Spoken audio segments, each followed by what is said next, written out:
All right, good morning, Team Impact. Histograms today. Uh, we're going to be working on student handout 6 here, and then you're going to have homework 6 tonight. Today's Wednesday, so can still do Friday. I know a lot of you got it done yesterday. We had some time after the quiz.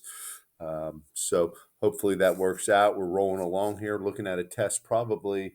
I look at the calendar here. Probably next Wednesday, Thursday, or Friday, somewhere around there. So around a week from today, we're going to be getting into a test. But anyway, let's get into these histograms and let's talk about, a histogram. And you're going to kind of see that they kind of look like a bar graph here, don't they? Here we go. Histograms. Oops, sorry, I got to pull my chart over. All right, 1 second there. Excellent, excellent. Histograms show data in intervals. In intervals, right? Or ranges. They are similar to bar graphs, but the bars are not spaced apart. Look, they're all touching. They are similar to dot plots because they represent the overall and shape of the data. Remember, a dot plot, you can kind of see it looks like a triangle if it builds up. We could see the cluster. We could see if there are gaps. We could see the median. We could see all kind of stuff, okay? But it was the overall spread. I'm sorry. I missed that part, didn't I? Spread and shape of the data, okay? So an example of that might be decades, all right? That would be something that we could look at over amount of time or age ranges, right? Age ranges. Okay. So we're going to take this histogram and we're going to fill in some information of what we have there and kind of go from there. How many scores were included in the data set? Okay. So to figure this out, what we have to do is interpret what each of these bars represents. So this looks like it's representing 3, 4, 5. It looks like a oneer, a oneer. I like to do this way. 15, that looks like 16, probably 17. This goes clear up to about 34. 21, this is going to go up to about 27. This is going to go up to about 16. And you could be off one here or there. I understand that. It's hard to sometimes interpret that. And I'm going to call that 3. So what I'm going to do is I'm just going to add all those up with my calculator and see if we get the same number that they get there. So we have 2 plus 17 plus 34 plus 27 plus 16 plus 3 is about 99. So one of the pieces that they were missing there, I think we missed 1, 3. They're saying that this was 28. So I'm going to switch this to 28 because that's what the answer key says. And now I'm just going to write them in here. 1, 6 through 10 was 1. 11 through 15 is 17. That's 34. This is 28. That's 16, and that was 3. Okay, and the total was 100, right? It was 100. So I changed that one. If you were off by one, it's not that big a deal. Sometimes it's hard to see, especially with my bad eyes. So just understand that. I just changed it because that's what the answer key had, and I want to be consistent with these answers. Which range of the scores represents 17% of the data? Well, this is pretty easy now because since it's out of 100, all right, we look for 17. So 17 out of 100 is 17%, right? So if it wasn't, then I would take this and put it over this number if it wasn't 100. All right. And then I would change it to a percent using my calculator. No problem there. What percent of the scores are included from 21 to 25? Okay. And since, again, it's out of 100, 28 out of 100, that's already in percent mode. So we just write 28%, right? Okay. Next one up. What two ACT score ranges make up more than 60% of the sample? More than. So when they're added together, we want something more than. So really, I'm just going to pick the two biggest ones. So 34 plus 28, all right, and we end up with 72, don't we? So that's certainly more than 60%. So that's 72 out of 100, which is 72%. The histogram is symmetrical. What does this tell you about the median and the mean? In which interval would you predict the mean to be found? Okay, so let's talk about this lines of symmetry. And kind of go through there. So when I look at this, I have 1, 2, 3, 4, 5, 6, 7. So if I was to kind of draw this right here, right, and kind of look at it, they're saying this is symmetrical. All right, I don't know that it is. All right, to me, but they're calling it symmetrical. I would say it's probably skewed left a little bit, but they're saying it is symmetrical. I don't know that I agree with that. So remember, if the data is symmetrical, we do want to use the mean, right? We do want to use the mean, right? So where would I predict I would certainly predict it's going to be 16 through 20, right? So that's where I think the mean would be, lying at 16 through 20. So let's just see here. If I draw a line, maybe right here, does that look like that to you? Not really to me either. So I don't know why they're getting that answer key, but we'll go with what they say, I guess. Some genius smarter than me did this. So anyway, label each of the statements below true or false. The number of scores between 1 and 5 and 26 and 30 is equal to the scores of 11 through 15. And that is true. 16 plus 1 is 17, so that's true. The number of scores between 16 and 20 is double that of 11 through 15. And that is true because 17 times 2 is 34, so that is true as well. And then the last one, there are equal number of scores between 11 through 15. And no, that's false because that's 16 and that's 17, right? The other one I just don't like it. That bothers me. They're saying that's symmetrical, and it's not. All right, we've clearly proven that. All right, let's flip the page and continue our path of destruction here. Okay.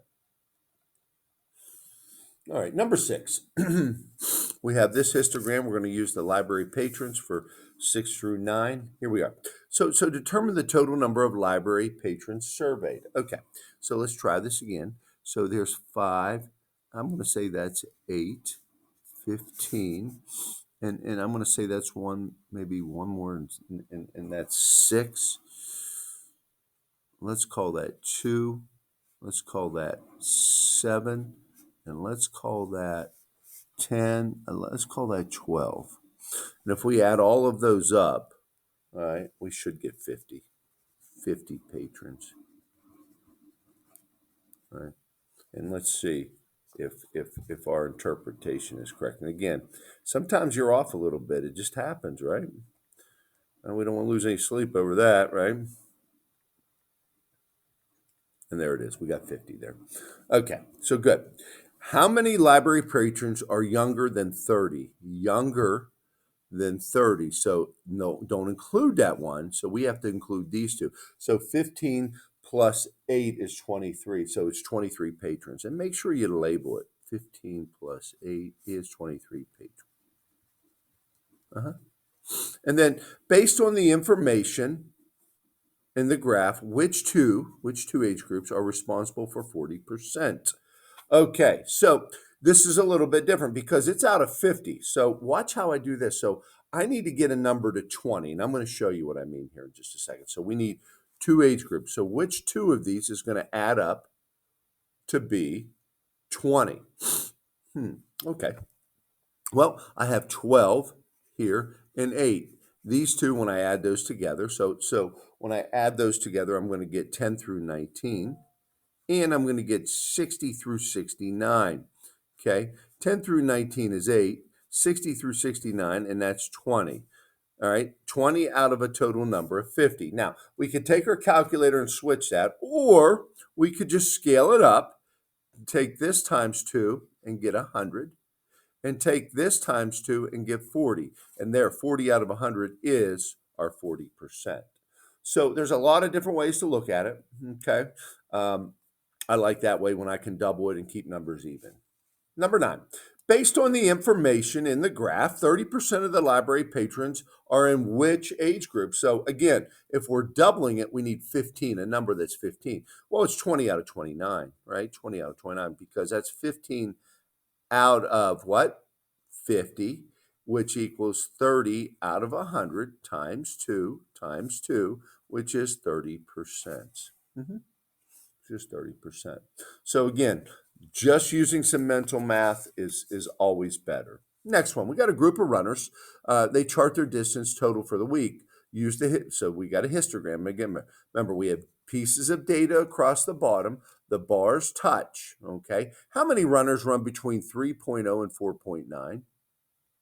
So we need to figure out from 3.0 to 4.9. Well, here's 5. That looks like 8, and that looks like 12. So I'm going to say 20 runners, because 12 plus 8 is 20 runners. How many runners run less than 4 miles? Less than 4. So that would be everybody. That would be all these excluding that. So here's a 10, here's a 5, and here's a 5. 5, 10, 28.